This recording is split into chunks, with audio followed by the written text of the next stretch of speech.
Medan. Yo jaman kopi to. Nek jenengan ngene iki menentu sak padha bubune. Bu, lek mangan aja akeh-akeh. Olahraga aja keri. Mosok malah saya lari sampai saya gede. Pak iya. Iya. Apa-apa, bener. Pak iya. Nah, ngono lho. Jenenge wong iki gede cilik kuwi iki relatif. Ana sing seneng sing kecil, ana seneng sing gede. Dadi anane sing cilik kuwi, anane sing gede iki mergono dibandingke karo sing cilik. Betul. Sik pertanyaannya, Reng, aku takon karo kowe jenengan sing luwih pengalaman. Sampeyan milih sing cilik apa sing gede? Sing gede. Apa wae? Kok bojoku ya lemu. Ora ngerti ya. Ana batangan iki pokoke nderek tenan nggih Pak Bu nggih menika wujudipun takim ripat menawi jenengan derek kenal nggih nderek teman kalian kula menika takim ripat saking Sentolo Kulon Progo daerah istimewa Yogyakarta nggih. Enten iki apa ngono? Akhirnya ngarani istilah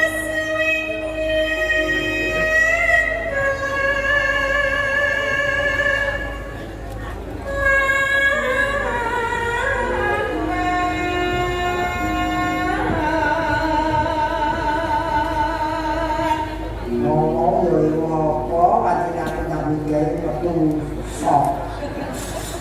Apa lho iki ya lumayan lho Pak nggih. Turun mbak, aku siji dua tas resep ya. Mas aku loro ya Mas. Iya loro ojo kan.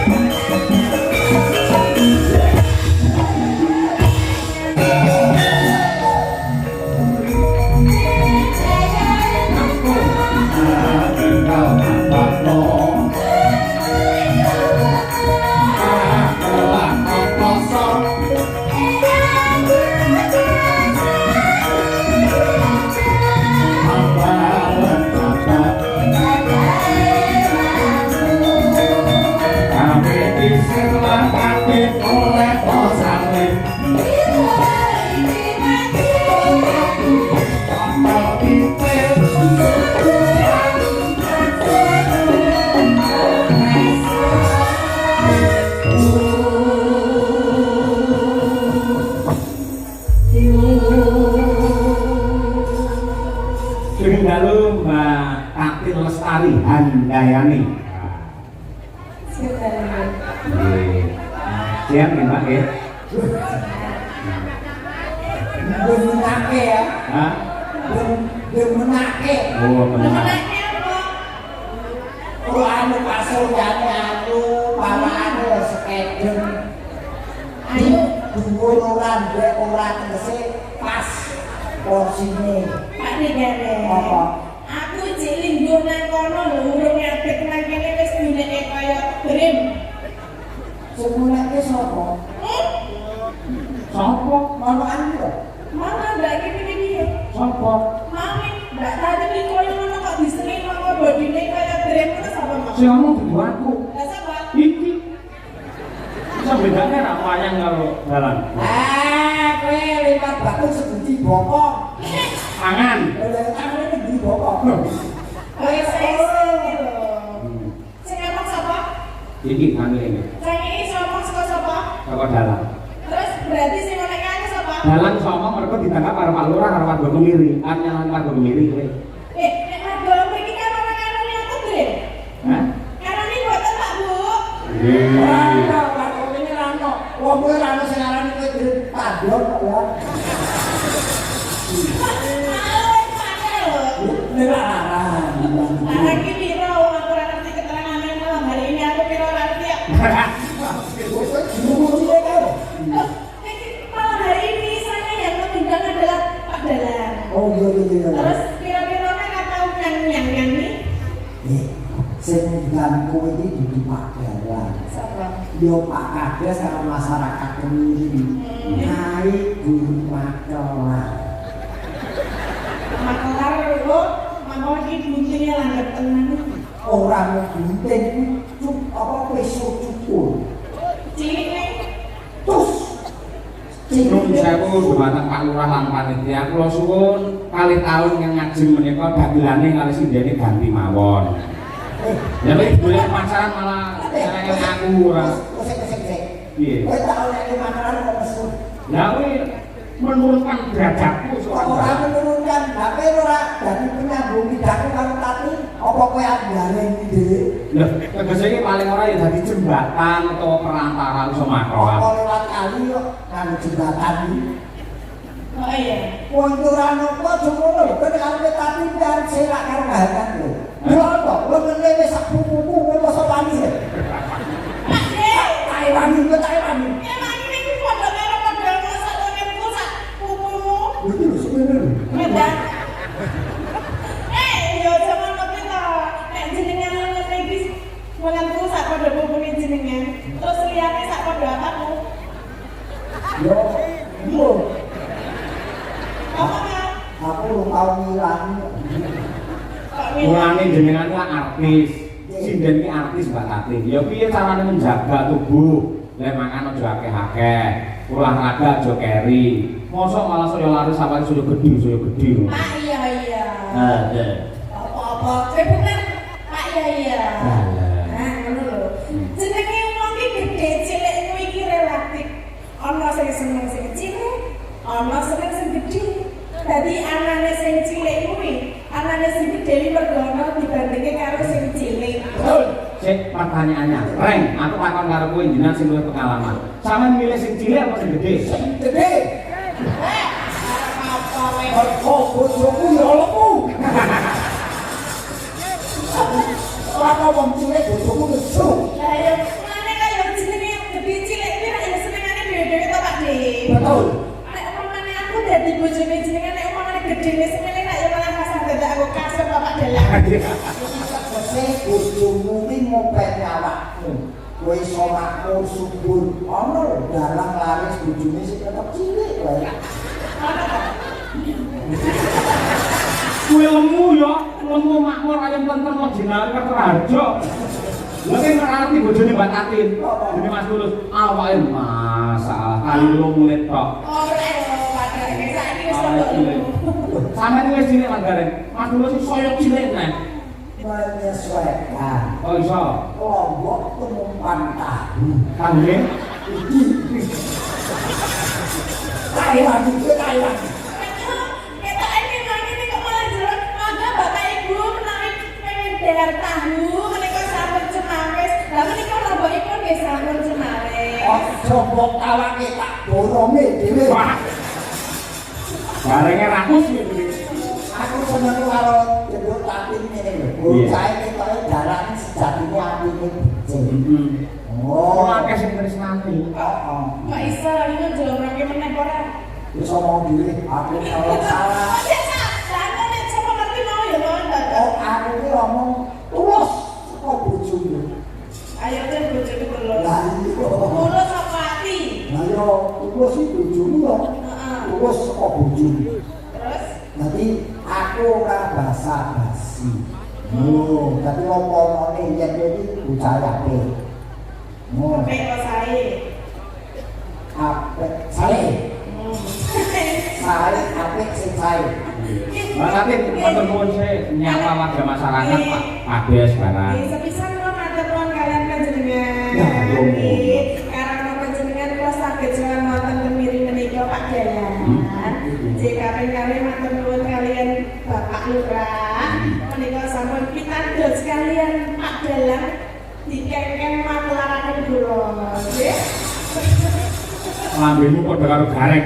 Aku amen ngomong dhewe. Aku ora cocok. Kuwi mergo sing mengaruhi kowe rek. Ngomong ngomongnya dhewe kok Ya ngono kuwi lantaran Pak Dalang. lantaran apa-apa iki dalane rezeki Mas. Iya. Kowe wis entuk pahala sing gedhe. Amin. Dadi dalane rezeki apik. Nggih. Dungane piye, Mbak?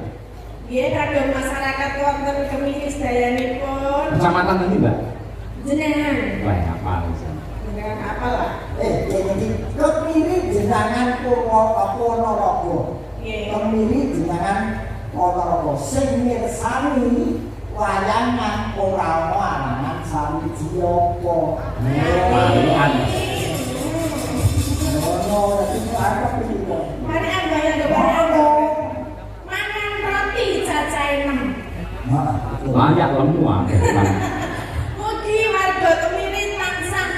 tentrem.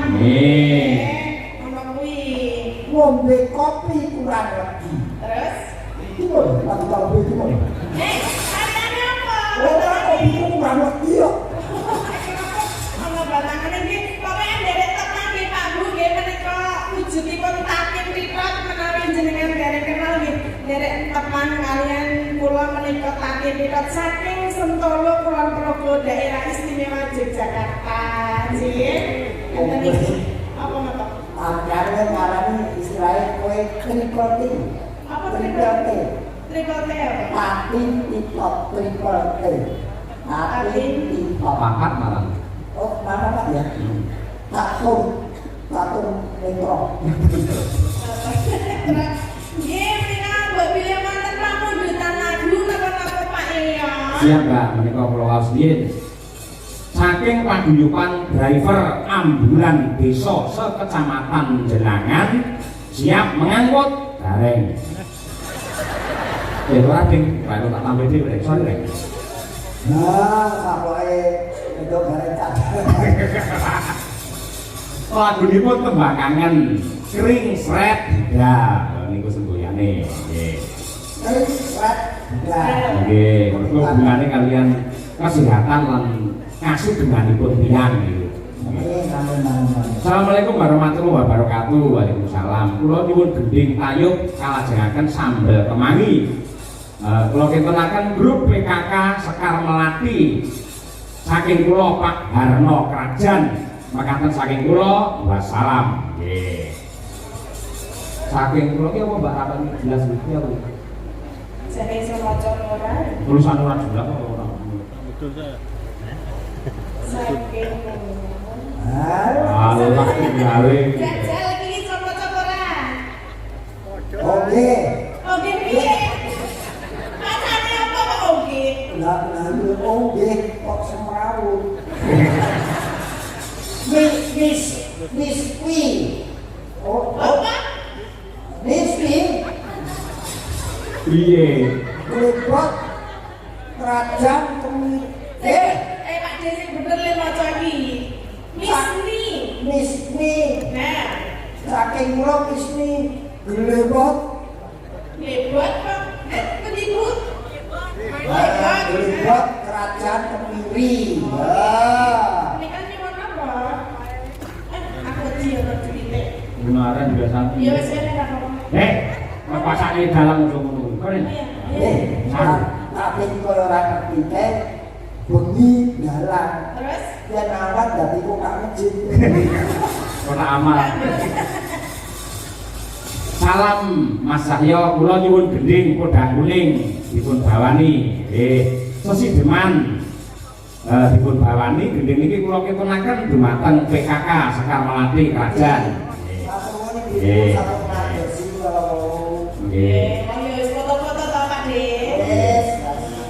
Aku seneng di HP itu sak ngakai mangsa aku diadem dulu. Kalau iya ya orang liyane kok ya. Kula Mbah Untung sing Mbah Reksa. Bogo Kalang Timur. Kula nyuwun lagunipun Rengu kula aturaken dumateng Pak Dalang matur nuwun. Nanti Mbak Tatin sing pundi Rengu bisa, sambel kemangi bisa, tembang kangen ya oke, podang kuning boleh. Nggih, napa Pak Bu? Podang kuning. Podang kuning ayo Mas Dar malah wan-wan. Wah, yang sini. Malah delokne bae lho. Ngagem bapak menika Mas. Oh, komplit ini. Aku tak lucu. Sapa sing ngundang? Lho kowe iki apa setolok kok? Setolo. Gareng iki jampeng. Iya, Pak. Nadyan wujud temu paksi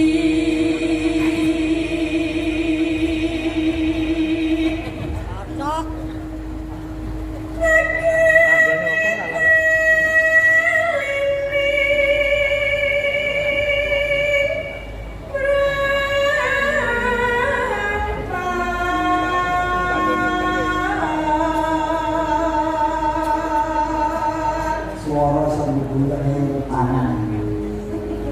Saka iki ya. Halo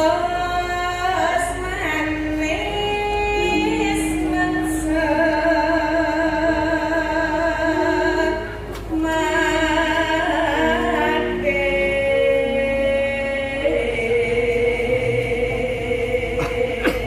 Derek ngon Pak Dalang dilancar ngantos tancep kayon. Salam kagem Mas Taslim. Pasti. Ugi caci over Ponorogo. jan kondang temen to iki Mas Taslim nang ndi ora benare. Pancen iki jane kancane terus kon WA aku ngono ben terkenal deh. Oke, mereka malam hari ini juga di streaming nih. Leres. Konten Kunta di channel mereka sampai menembus 6.000 berapa? Alhamdulillah. Luar biasa. Baik. Cahaya apa? Niki mau saking Pak Lar Sugiono, ugi saking wah iki bocah dengarnya. Jogja Monitor siap dibuka di channel Pak Dalang. Dari siapa ngerti lah? Siapa? Elisa Rodarus Kawaso. Aku gak kira ngapusi iki lho, Elisa privat iki. Ketoke aku ngejak kowe dek cemburu. Tenang sa, gitu tipeku sa, santai sa. Tipenya Tipe mau apa? Kayane. tipeku kayak Pak Digareng ini kilo. Ora tikemu ki 300. Apa? Susu. Ora ya. Tipenya cici ngene iki. Iya. Selamat Mbak Elisa. Salam kangen tercinta. Ya, Pak ya, jangan.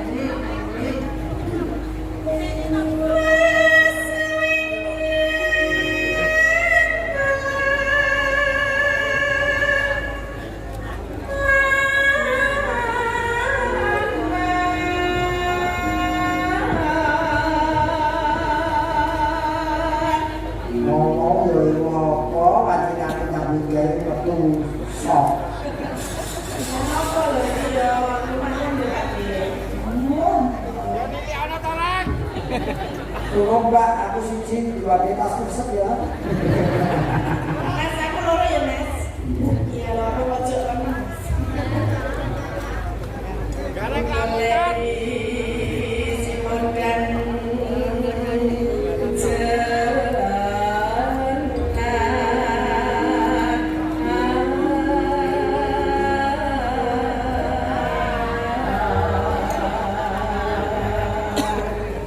Nyayo nyayo. Iko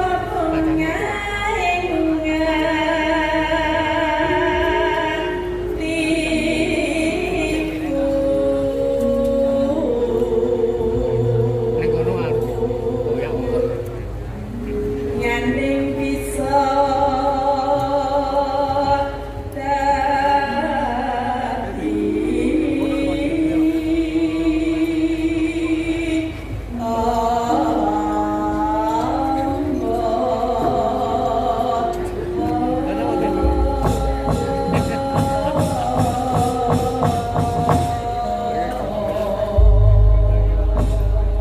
Ya Mbak Tatin gandeng sing nembangin jenengan tur enek duwe dadi kira aku mau maklar atau korupsi tambahno. tenanan kono. Tenanan aku tau dino. Ngomong ora diblas. Rong atus. Terus? Sing 100 kakakmu, sing 100 sing di lipat lah dan salah.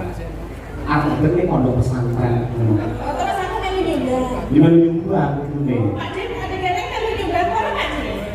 Itu pelung ya.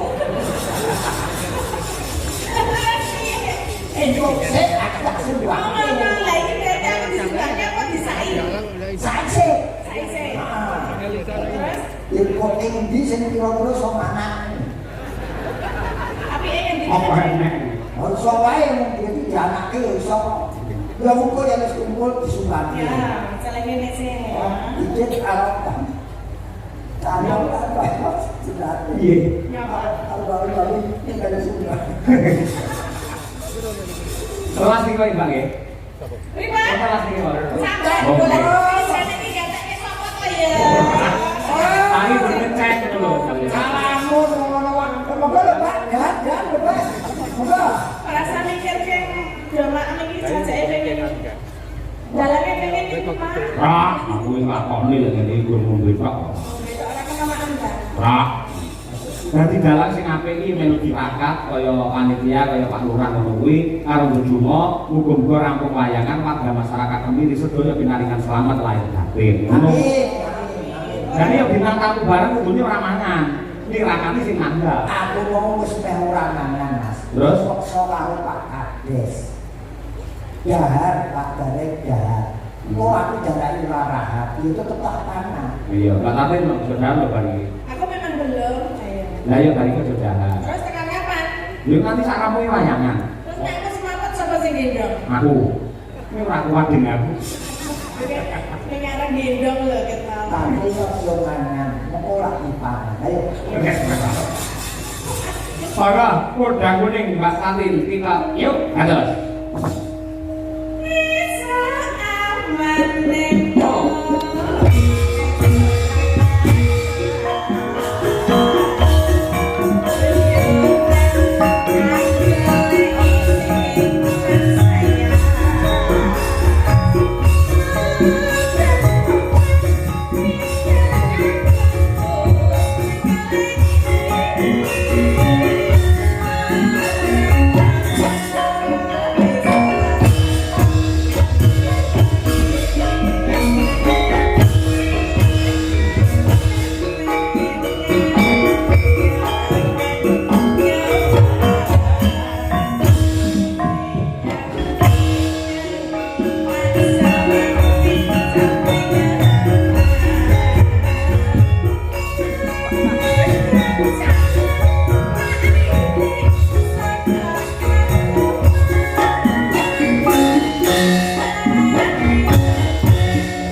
Nggih, siap Mbak Tatin.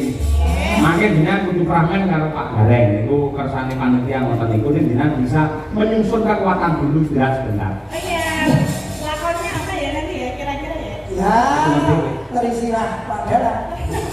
Terserah. Ayo, aku udah mau tabrak. Wong liwat jan. Ya orang itu ditimbali dengan ini suarane yo terus